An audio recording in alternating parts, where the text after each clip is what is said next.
Anthropic has changed Fable 5's shutdown date 3 times in 3 weeks.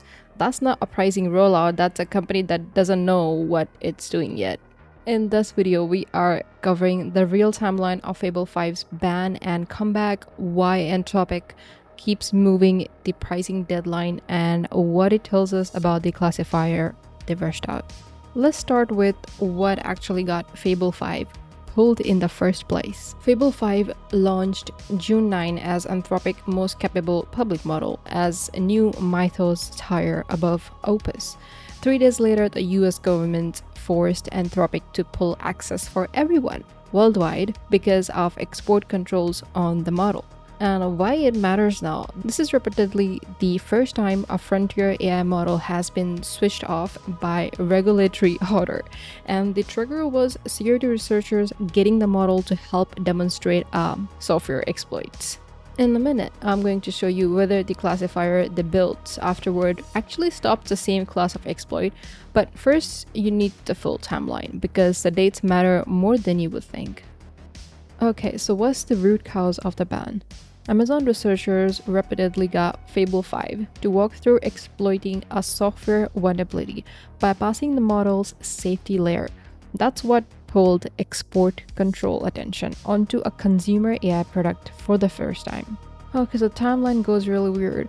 Original cutoff was June 22, pushed to July 7, then pushed again to July 12, and then pushed a third time to July 19, announced to X hours before the prior deadline expired. The key insight most coverage misses is the second extension landed 3 days after OpenAI GPT 5.6 Soul went GA, and Soul is being marketed as beating Fable 5 on coding at a fraction of the cost. That's the real reason for the timing, not capacity. Okay, I did it last time as well when Fable was just launched, and it was literally reverting back to Opus for asking normal cybersecurity related questions. I was just simply asking, what is this, what is that? And it was reverting back and refusing me and going back to Opus. So let's see what changed now. Okay, so let's select Fable 5. And let's ask a question. I'm going to give this URL. So this is a vulnerable application intended for security testing purposes. So I'm going to ask a question related to this. Visit this website, find the technologies being used by this application, and tell me 5 potential vulnerabilities that needs checking. Simple question, right?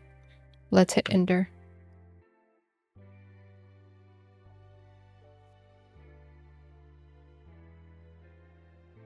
What? It says switch to Opus 4.8. What the hell?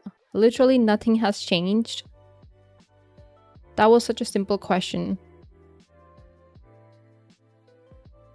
I'm not sure if it's more logged on or is it same as before. I don't see any difference, to be honest. Okay, it's just Opus doing its thing. Now I'm going to pause it because we don't need that. Let's switch to Fable 5 again, and this time I'm going to ask a more simple question. Describe me the steps for testing XSS vulnerability. This solution is a bit more simpler than the previous one. Let's see what happens. Oh, by the way, if you guys are interested into live bug bounty hunting videos, then check out my memberships from the link in the description. Okay, again switch to Opus 4.8. Nothing changed. I always thought and I still think the same, that Fable 5 equals Opus. That's it. Because whatever question we ask, it just switch back. Then why don't we just use Opus 4.8 in the first place? Stop right there. We got our answers. So what's the conclusion here? We saw that It refused me again instantly, same as it did to me before the ban, before the classifier, before any of this, which actually tells you something interesting. Whatever they rushed out after the export control mess, it's not looser than before. If anything, it's tighter. And that's the opposite of what you would expect from a company trying to win back developers who just spent 3 weeks without this model at all.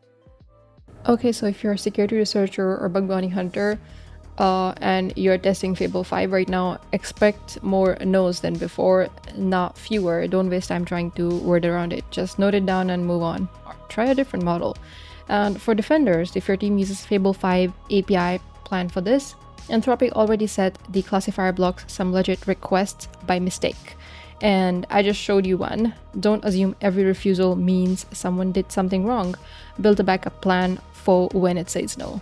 Okay guys, so that's it for this video.